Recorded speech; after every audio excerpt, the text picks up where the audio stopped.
Assalamualaikum warahmatullahi wabarakatuh. Sebelumnya perkenalkan nama saya Faisal Kibarifullah dengan NPM 231506101. Pada kali ini saya akan mempresentasikan atau mendemokan hasil kerja saya dalam mengembangkan sebuah sistem yang bernama Robusta Hub, di mana sistem ini sebagai tugas akhir dari mata kuliah e-bisnis.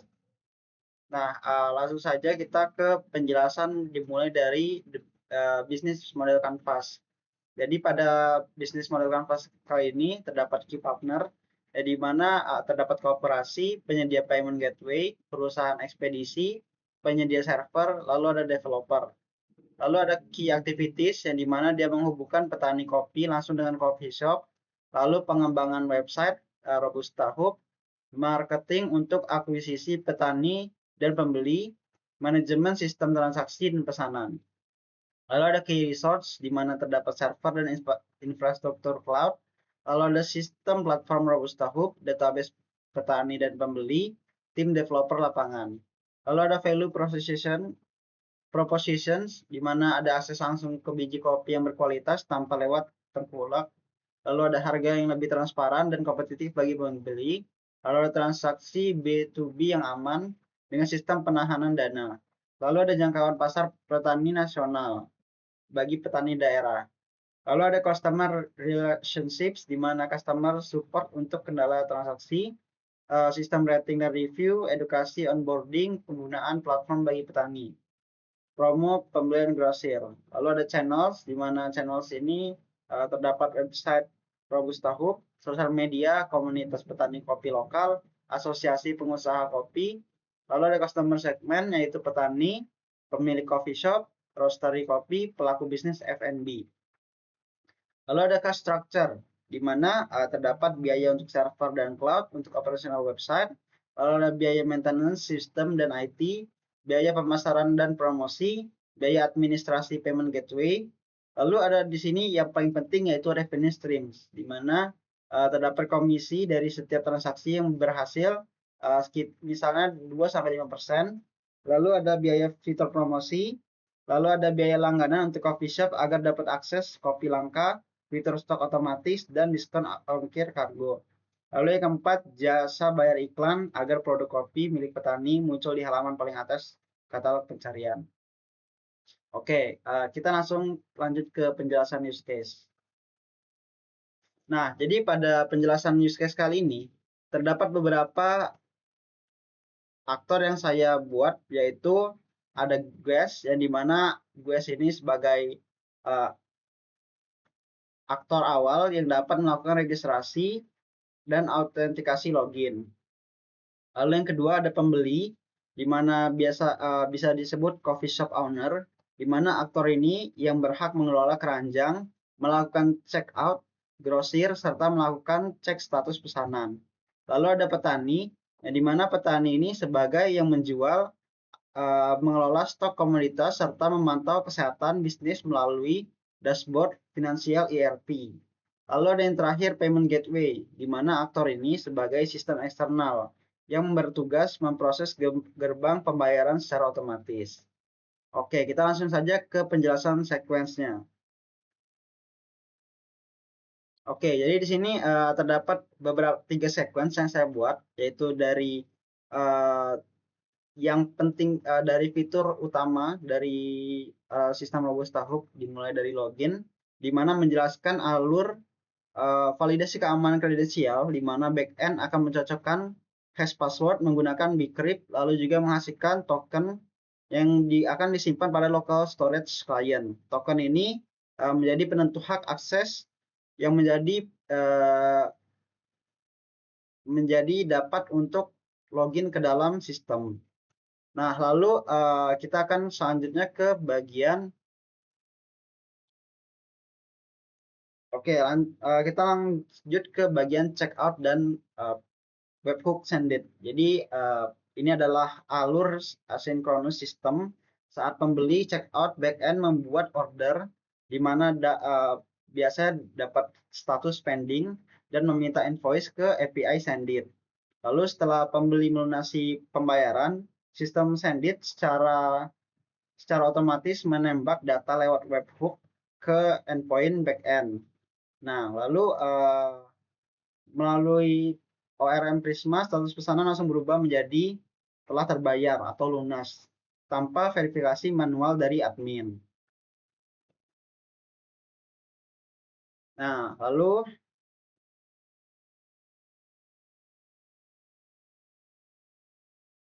oke, yang terakhir ada sequence yaitu analisis finansial ERP, di mana di sini dapat berupa dashboard. Jadi ini adalah yang paling penting di mana sebuah petani kopi dapat melihat keuntungannya. Jadi dia ini pada sequence kali ini dia menjelaskan mengenai proses kalkulasi real time.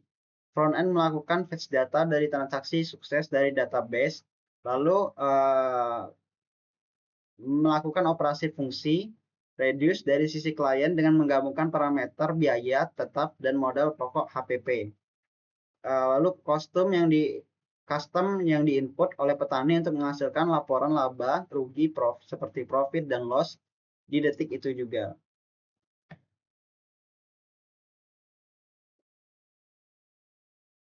Oke, baik. Ini udah masuk ke bagian front end. Jadi ini adalah halaman loginnya.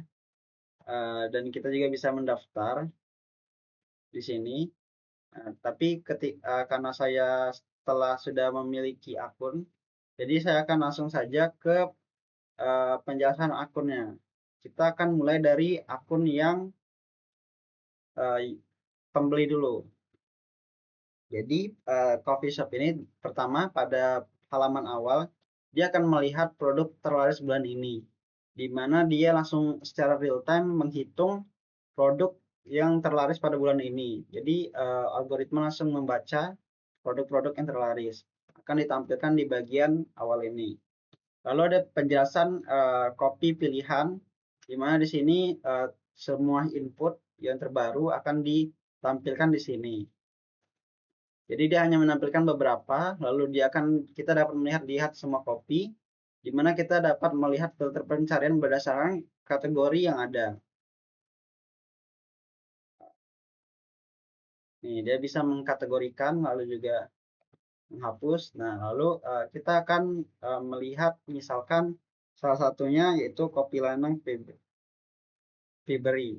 Nah, di sini kita dapat menginputkan lebih dari satu foto. Jadi bisa dapat dilihat di sini untuk foto-fotonya. Karena ini data yang masih diambil dari diinputkan dari Google. Jadi ini datanya diinputkan oleh admin. Tapi untuk fotonya masih dari Google.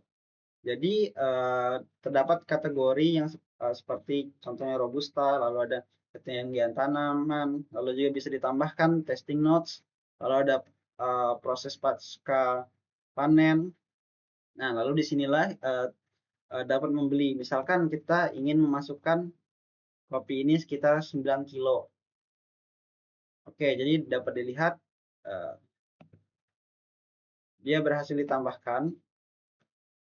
Dapat dilihat di sini. Misalkan kita ingin menambahkan lagi, contohnya yaitu yang ini sebanyak 9 kilo. Oke, dapat dilihat di sini bahwa ada ketambah juga. Ada 2. Nah, lalu kita akan masuk ke bagian sebelum itu kita langsung mencobakan fitur search yang dimana dia akan misalkan kita mau nyari Toraja. Nah, dia akan mencarikan berdasarkan search-nya yaitu Toraja. Oke, jadi kita langsung saja coba ke bagian halaman ini. Lanjut ke pembayaran. Lalu kita bisa memilih metode pengiriman. Oke, nah lalu ada semua metode pembayaran kita bisa memilih dan ini sudah memakai Sendit.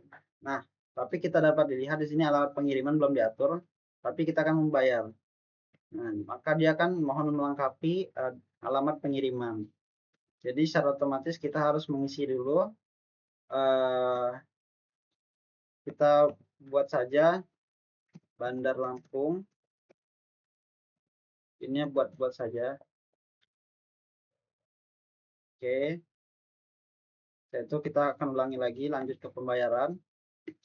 Bayar. Oke, dapat dilihat di sini bahwa stoknya tidak cukup, jadi kita harus turun. Kita akan balikin lagi ke pembayaran.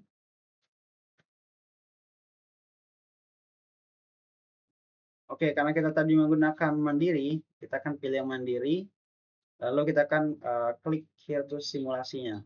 Karena ini masih simulasi, jadi dapat dilihat bahwa di sini udah ke bayar. Jadi di sini dapat dilihat bahwa riwayat pesanan dapat dilihat bahwa di sini sedang diproses. Di mana ntar kita akan melihat bagian admin, dia akan bagian melakukan selanjutnya. Jadi di sini bisa memproses juga, belum dibayar, diproses, dikirim, selesai. Lalu yang ada dibatalkan juga.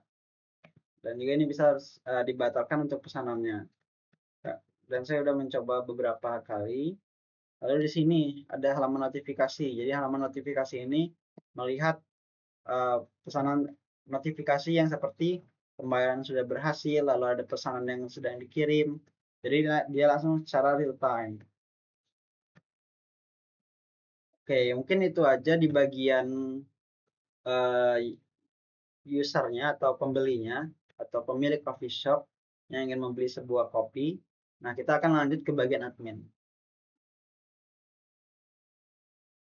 Oke, kita login ke bagian admin. Nah, jadi disinilah sebuah kopi yang telah dimasukkan.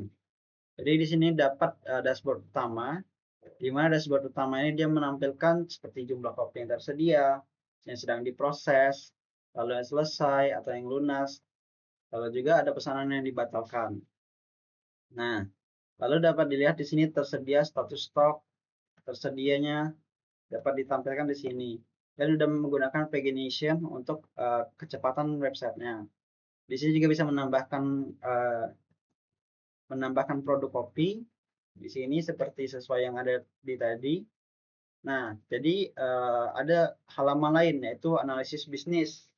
Inilah halaman yang cukup penting bagi seorang pebisnis. Jadi dia ingin tahu bagaimana target dia apakah terrealisasi untuk keuntungan dia. Jadi di sini dapat dilihat bahwa ada gross revenue, total pengeluaran, laba bersih, lalu juga volume kopi yang terjual.